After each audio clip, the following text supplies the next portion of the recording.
నాగచైతన్య సాయి పల్లవి జంటగా వస్తున్న latest movie Thandel. Geetha arts banner పై బన్నీవాసు నిర్మిస్తున్న ఈ సినిమాను దర్శకుడు చంద్రముండేటి తెరకెక్కిస్తున్నాడు.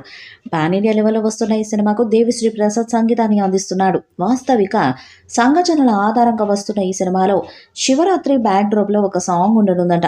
ఆ పాట సినిమాకు హైలైట్ గా నిలవనుందంట. తాజాగా ఆ పాట నుండి ఓ పోస్టర్ ని విడుదల చేశారు మేకర్స్. నాగచైతన్య సాయి పల్లవి శివపార్వతులుగా ఉన్న ఈ ఫోటో సోషల్ మీడియాలో వైరల్ గా మారింది. ప్రస్తుతం షూటింగ్ దశలో ఉన్న తండేల్ సినిమా త్వరలోనే ప్రేక్షకుల ముందుకు వచ్చే అవకాశం ఉంది.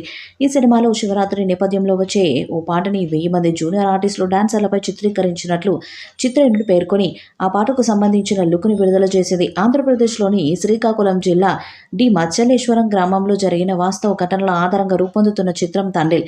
ఇద్దరు ప్రేమికుల జీవితాల్లో జరిగిన సంఘటనలు, భావోద్వేగాలు చాలా గ్రిప్పింగ్ గా ఫిక్షనల్ స్టోరీ కంటే థ్రిల్లింగ్ గా ఉండబోతున్నాయి. శైవ క్షేత్రం దక్షిణ కాశీగా పేరుగాంచిన పురాతన శివాలయం శ్రీకాకుళంలోని శ్రీముఖలింగం. అక్కడ జరిగే మహాశివరాత్రి ఉత్సవాల స్ఫూర్తితో ఈ పాటను చిత్రీకరించాం. దేవిశ్రీ ప్రసాద్ చక్కగా కంపోజ్ చేయగా శేఖర్ మాస్టర్ కొరియోగ్రఫీ చేశారని చిత్ర బృందం పేర్కొంది. ఈ సినిమా కోసం నాగచైతన్య బాడీ లాంగ్వేజ్ స్లాంగ్ ను మార్చుకోవడం, ఆయనలోని విభిన్నమైన నటన చూడొచ్చు అంటున్నారు. దర్శకుడు చందుముండేటి చిత్రాన్ని నిజ జీవిత సంఘటనల ఆధారంగా తీర్చిదిద్దుతున్నారు. సినిమా నిర్మాణంలో అత్యాధునిక సాంకేతికను వాడుతూ ప్రేక్షకులను ఆకట్టుకునే విధంగా మేకర్స్ అన్ని వనరులను సమకూర్చుతున్నారు.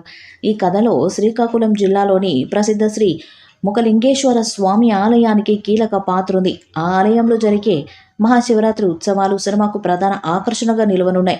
ఈ ఉత్సవాలను అత్యంత వైభవంగా తెరపై ఆవిష్కరించడానికి లక్షలాది రూపాయలు ఖర్చు చేశారు. ఈ సినిమాలో నాగచైతన్య సాయి పల్లవి కలిసి శివతాండవం చేస్తూ కనిపించే సన్నివేశాలు ఇప్పటికే విడుదలైపోయాయి.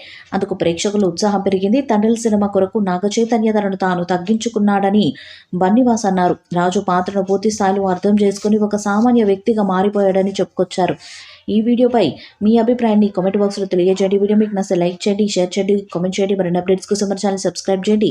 అలాగే పక్కన ఉన్న గట్టి సింబల్ని గట్టిగా కొట్టండి.